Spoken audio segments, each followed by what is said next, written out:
নির্বাচন দেখতে হলে আগে জুলাই বিপ্লবের স্বীকৃতি লাগবে,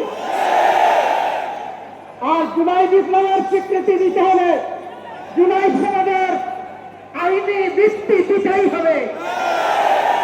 এই আইনি ভিত্তি ছাড়া কোন নির্বাচন অনুষ্ঠান হওয়ার কোন সম্ভাবনা নেই। কখন হবে এই আইনি ভিত্তির গোড়াপত্র? এদেশের মুক্তিকামী মানুষের কথা একটাই, জাতীয় সংসদ নির্বাচনের আগে গণভোট অনুষ্ঠিত হতে হবে।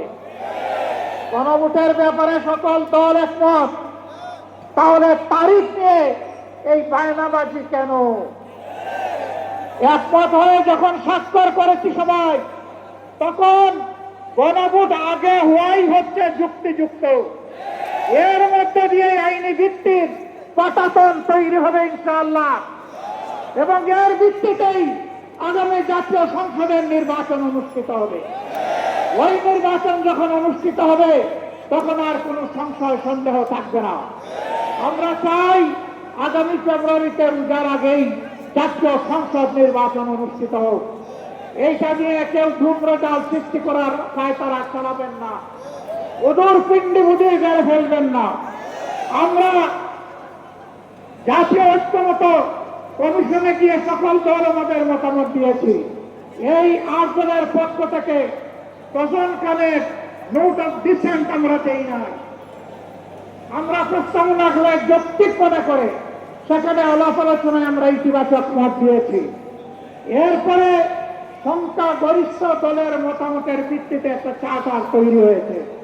এটি হচ্ছে গণতন্ত্রের কথা, যে সংখ্যাগরিষ্ঠ যা বলবে বাকিরা তাই মেনে নেবে। কিন্তু আমরা দেখলাম না, কেউ কেউ তা মেনে নিতে রাজি নন। জুলাই সনদেই যদি আপনি গণতন্ত্রের প্রতি শ্রদ্ধা না দেখান, জাতীয় নির্বাচনে আপনি শ্রদ্ধা দেখাবেন কিভাবে? এই জায়গায় আসতে হবে। সকল বায়না ভুলে যান, জুলাই শহীদের রক্তের প্রতি সম্মান দেখান।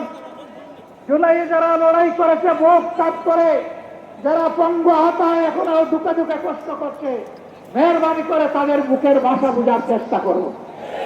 আমার ভাই আল্লামা মামুনুল হক সাহেব বলেছেন, লড়াই করে ফ্যাসিবাদ বিদায় করেছি, লড়াই করে জনগণের দাবি আদায় করব। আমি স্পষ্ট ভাষায় বলতে চাই, কোন দলের নয়, জনতার বিজয় হবে ইনশাআল্লাহ। জনতা কি চায় কান পেতে শোনার চেষ্টা করুন। যদি এই ভাষা বুঝতে ব্যস্ত হন, তাহলে নিজের পরিণতির জন্য যে বুঝতে ব্যস্ত হবেন তাকে তৈরি থাকতে হবে। আমরা কথা দিচ্ছি বাংলাদেশের জনগণকে, আমাদের সহযোদ্ধারা আমাদের হাতে এনে মুক্তির প্রাথমিক পরিবেশটা উপহার দিয়েছে। আমরা জনগণের মুক্তি আদায় করেই গড়ে ফিরবো ইনশাআল্লাহ। আমরা ভদ্র ভাষায় কথা বলছি, ভদ্র ভাষায় কথা বলবো, কিন্তু আমাদের দাবির ব্যাপারে আমরা হিমালয়ের মতো অনড় থাকবো। কারণ এই দাবি জনগণের দাবি, কোন দলের দাবি নয়। এই দাবি বিপ্লবের দাবি, এই দাবি ফ্যাসিবাদের দাবি নয়। অতএব ফ্যাসিবাদের দাবির কাছে বাংলাদেশের জনগণ মাথা নত করবে না। তৈরি হন। যতক্ষণ পর্যন্ত জনগণের দাবি আদায় না হবে, আমাদের আন্দোলন দুর্বার গতিতে চলতে থাকবে ইনশাআল্লাহ। আজ শীর্ষ নেতৃবৃন্দ এই মিটিং এর পরে আমরা মিলিত হচ্ছি। পরবর্তী কর্মসূচি যথা শীঘ্রই আপনারা জানতে পারবেন। সেই কর্মসূচি বাস্তবায়নের জন্য প্রস্তুতি নেওয়া আহ্বান জানিয়ে এবং সরকারকে জনগণের ভাষা বুঝে অতি শীঘ্র গণভোট আগে দেওয়ার সিদ্ধান্ত নেওয়ার আহ্বান জানিয়ে আমার বক্তব্য এখানে শেষ করছি। আল্লাহ হাফেজ। বাংলাদেশ জিন্দাবাদ। আর দলীয় আজকে এই সমাবেশ জনগণের দাবি আদায়ের পাঠানো হোক। আসসালামু আলাইকুম ওয়া রাহমাতুল্লাহ।